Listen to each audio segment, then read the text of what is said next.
Kanpur Dehat DST। आप देख सकते हैं कि मैं अपनी बकरी फार्म के लिए और अपनी बकरियों के लिए और ये अरहर का भूसा लेने आया हूँ। ये देख सकते हैं कि हम ये अपनी झालें साथ में हैं और ये अरहर का भूसा है। इसे अपने यहाँ लोड करा के हम ले जाएंगे। देख सकते हैं ये सारा भूसा है कि अब हम ये अरहर का भूसा एकत्र कर रहे हैं अपनी बकरियों के लिए, अपने फार्म के लिए। तो उसमें से ये बहुत ही बकरी पालन में बहुत फ़ायदेमंद और किफ़ायती भूसा होता है। आप देख सकते हैं कि ये भूसा है जो इसमें मटेरियल है। देख सकते हैं कि फलियां हैं, इसका पूरा फलियों का ही होता है।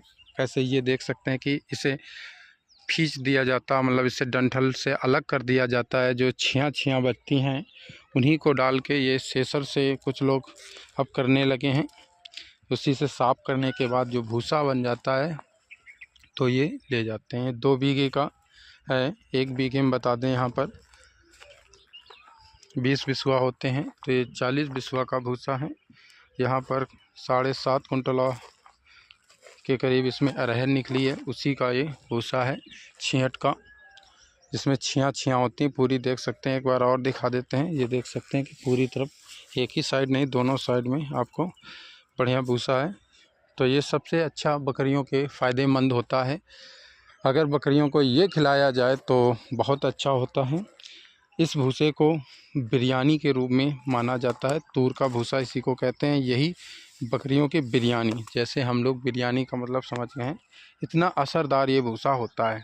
दलहनी भूसों में काफ़ी भूसे आते हैं, जिनमें से सबसे ज़्यादा प्राथमिकता अरहर के भूसे को ही दी जाती है, फिर उड़द मूंग के भूसे को, फिर मसूर का, मटर का, चने का, ग्वार का, इस प्रकार के भूसे होते हैं। आप देख सकते हैं। तो हमारे क्षेत्र में 5 मुख्य फसलें मिलती हैं। जो हमारा ब्लॉक है सरमनखेड़ा ब्लॉक, जो कानपुर देहात का, उस ब्लॉक में हमें चना मिल जाता है, मटर मिल जाता है, अरहर मिल जाती है, उड़द और मूंग मिल जाती है। 5 मुख्य फसलें यहाँ पर मिलती हैं, जिसमें हम चना का भूसा एकत्र कर चुके हैं, अब अरहर का एकत्र कर रहे हैं। इसके बाद आने वाली अगली फसलें देख सकते हैं कि ये यहाँ पर ये आगे भूसा आप देख रहे होंगे जो खेत में है, ये लाही का है, सरसों का। इस सरसों की खेत के बाद यहाँ के लोग यहाँ पर कम से कम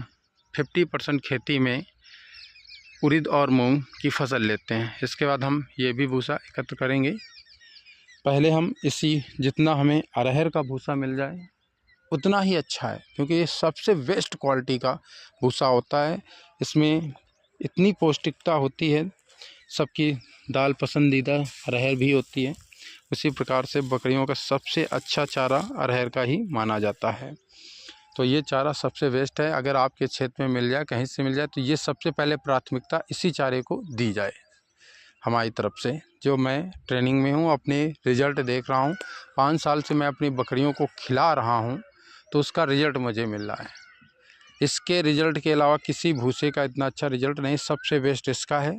फिर मूंग का है, फिर उड़द का है, फिर मसूर का है, फिर मूंगफली का है, फिर कहीं चने का आता है।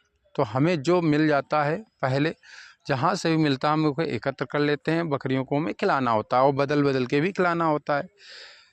शाम एक टाइम चने के डाल दिया तो दूसरी टाइम मसूर, मटर, जो भी मिल जाए, बदल बदल खिलाने से उनका मन भी बदलता है और बकरियां बड़े चाव से खाती पीती हैं। तो आप लोग ये ध्यान रखें कि बकरी पालन सबसे बेस्ट। बकरी बात के लेके आएँ, पहले बकरियों के चारे का प्रबंधन करें। और सबसे पहले बकरियां 70% उन्हें सूखा चारा पसंद होता है, तो बकरियों को सबसे पहले सूखा चारा एकत्र कर लें और 30% अपने खेत में हरा चारा की व्यवस्था कर लें।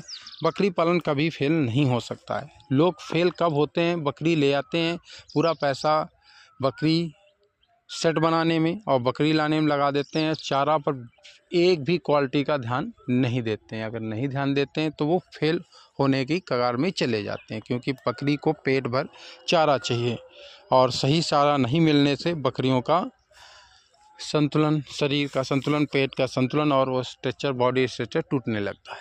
मांस गेन नहीं हो पाता है। फिर लोग कहते हैं कि हम बकरी पालन में फेल हो रहे हैं। फेल होने का कारण यही है कि वो उन्हें चारा नहीं मिल पाता है।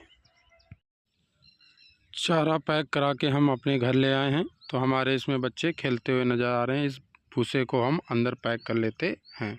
आज हम आपको बताएंगे बकरी पालन में सबसे मेन पॉइंट क्या होते हैं, उन पर ध्यान देते हैं। तो लोग सबसे पहला होता है आपको ट्रेनिंग लेना होता है, फिर अपने सर्वे जो मार्केट सर्वे होता है उसका परीक्षण करना होता है। जैसी डिमांड होती है बीट के अनुसार ब्रीड आप चयन करें। इसके बाद उसका आवास प्रबंधन अच्छी क्वालिटी का होना चाहिए।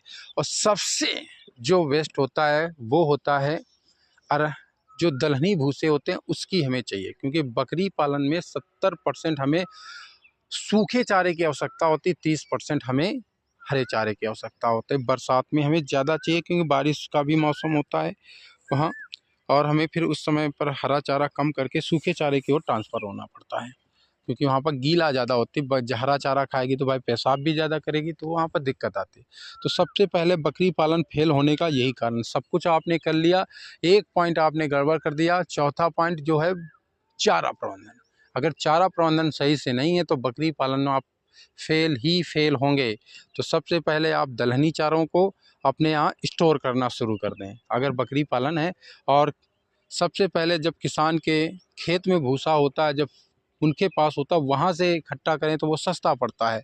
अब ये हमें 2 रुपये केजी के हिसाब से मिल जाएगा, 3 रुपये केजी के हिसाब से, 5 रुपये 6 रुपये केजी हमारे घर में पहुँच जाता है।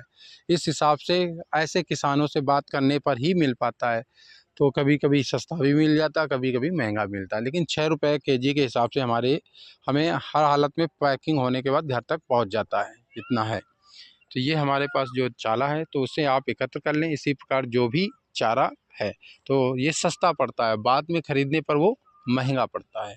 इसलिए आप ध्यान रखें कि सबसे पहले बकरी पालन की चारा प्रबंधन पर विशेष ध्यान दें और ट्रेनिंग ज़रूर लें। आगे देखते हैं।